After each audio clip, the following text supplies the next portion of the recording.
Bonjour, nous sommes donc des élèves du lycée Voltaire. Je m'appelle Loïc et voici Timothée et Arnaud. Donc cette année, nous avons travaillé sur la thèse de Rémi Buff au laboratoire MAPMO. Le laboratoire MAPMO, donc, qui veut dire mathématiques, analyse, probabilité, modélisation Orléans, est un petit laboratoire et qui se situe à Orléans-la-Source. Le sujet de la thèse de notre doctorant, qui est donc Rémi Buff, c'est le contrôle des équations aux dérivées partielles. Ce sont des équations qui modélisent des systèmes issus de la nature. C'est donc une question naturelle que de chercher à les contrôler, c'est-à-dire amener le phénomène à se comporter comme on le souhaite. C'est donc une thèse qui fait partie du thème du domaine des mathématiques appliquées. Et on la retrouve dans le cas du parc assist ou des drones, où il y a des calculs qui sont répétés pour, dans le cas du parc assist, déterminer la trajectoire que va devoir adopter la voiture pour se garer, ou dans le cas du drone, contrôler la vitesse des hélices pour qu'il puisse se stabiliser ou alors avancer.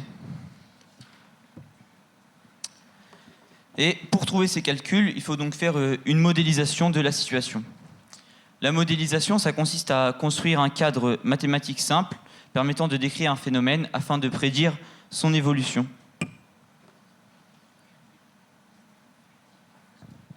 Donc, pour illustrer nos propos, nous avons choisi un cadre simple de modélisation. Donc, la problématique de base était un homme possède un couple de lapins dans un endroit clos et souhaite savoir combien de lapins il aura au bout d'un an. Donc, nous émettons aussi certaines hypothèses à propos du couple de lapins. Donc, chaque couple ne donne naissance qu'à un seul couple de lapins par mois, et un couple de lapins n'est fertile qu'à partir du 2e mois de son existence. Donc, nous voyons ici P de n plus 2, qui est la population de lapins que nous allons obtenir, qui est égale à la population de lapins au mois précédent, et plus la population de lapins qui était déjà là avant. Donc nous avons rentré toutes ces informations sur un tableur pour obtenir un graphique. Donc sur ce graphique, nous avons en ordonnée le nombre de couples de lapins et en abscisse le temps en mois. Et nous voyons que le nombre de lapins augmente lentement jusqu'au 9e, 10e mois, où leur nombre commence à exploser. C'est donc une suite mathématique. Et nous voyons que la réponse à la question est il aura 144 couples de lapins au bout d'un an. Maintenant, on va donc étudier l'évolution au cours du temps d'un modèle de population.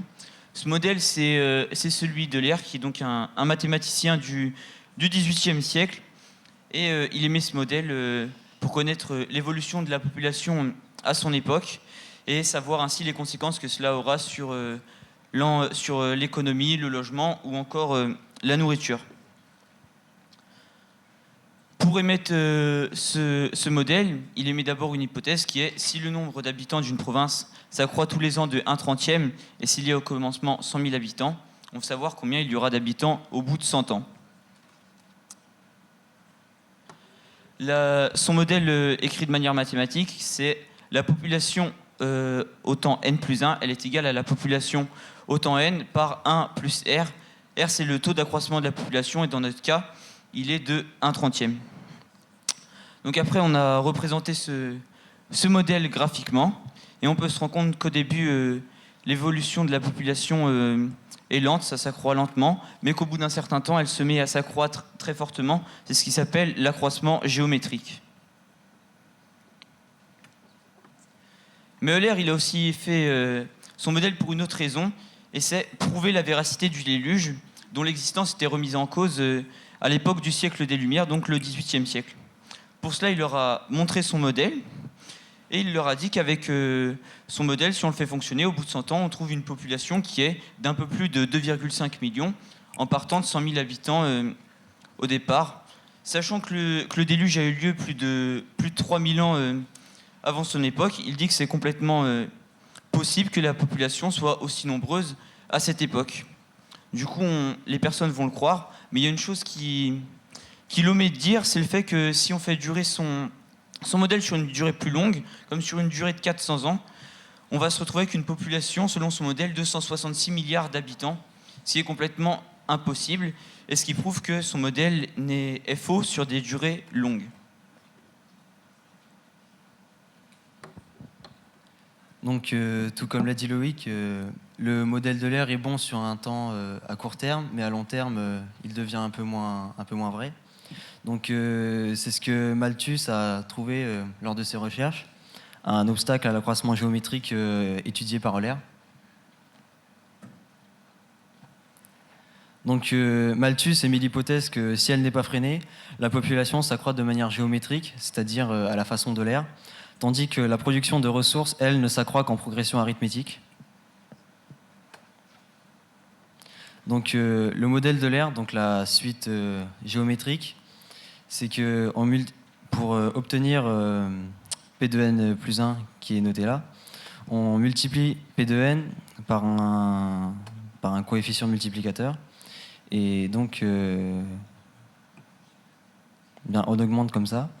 Et selon le modèle de Malthus, la suite arithmétique, elle, ne s'accroît qu'en ajoutant un même nombre à chaque fois au nombre précédent.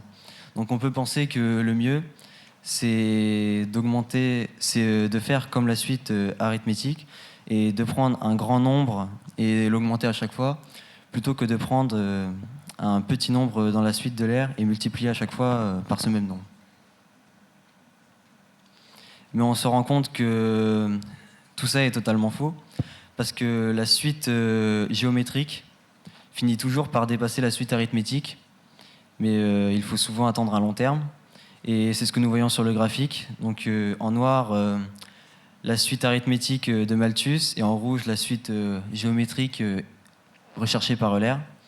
Et nous voyons qu'en un point, les deux courbes deviennent séquentes, et qu'à partir de ce point, la production de nourriture ne sera pas suffisante pour la population qui peuplera la Terre.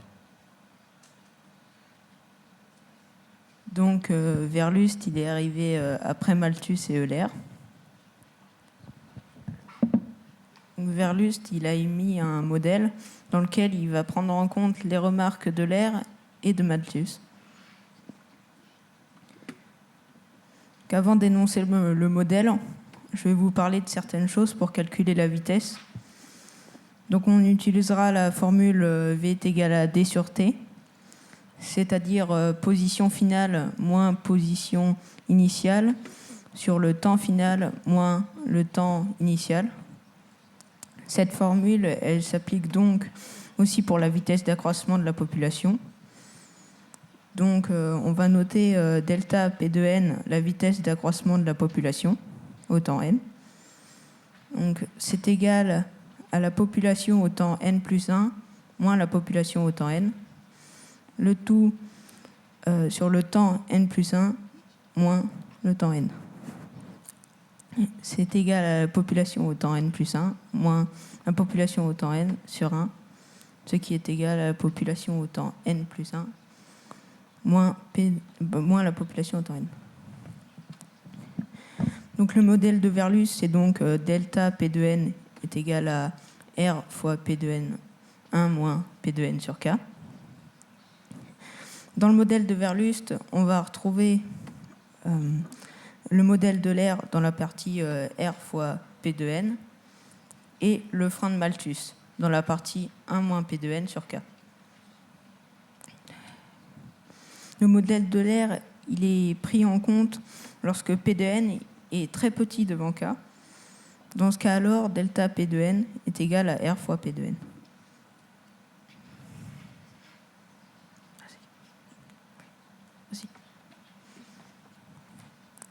Donc après, on a donc tapé un code sur l'ordinateur pour obtenir la représentation graphique du modèle. Donc on peut voir que sur un temps court, il y a l'accroissement géométrique et que sur un temps long, il y a le frein qui se met en place. Donc ce modèle, il comprend 2 points d'équilibre.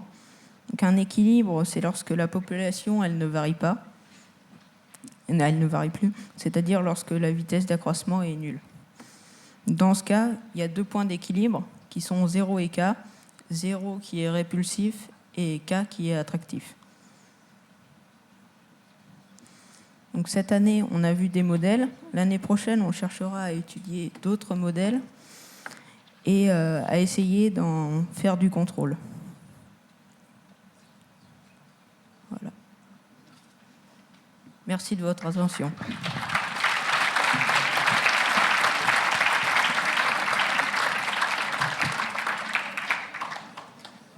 Moi, j'ai un premier commentaire à faire. D'une part, j'ai tout compris. 2 commentaires. Le premier, c'est que j'ai tout compris. Le deuxième, c'est que vous êtes mal parti parce qu'on commence avec ces histoires de lapins et on finit président d'université avec les équations en dérivée partielle. Donc, attention à votre avenir. Est-ce que...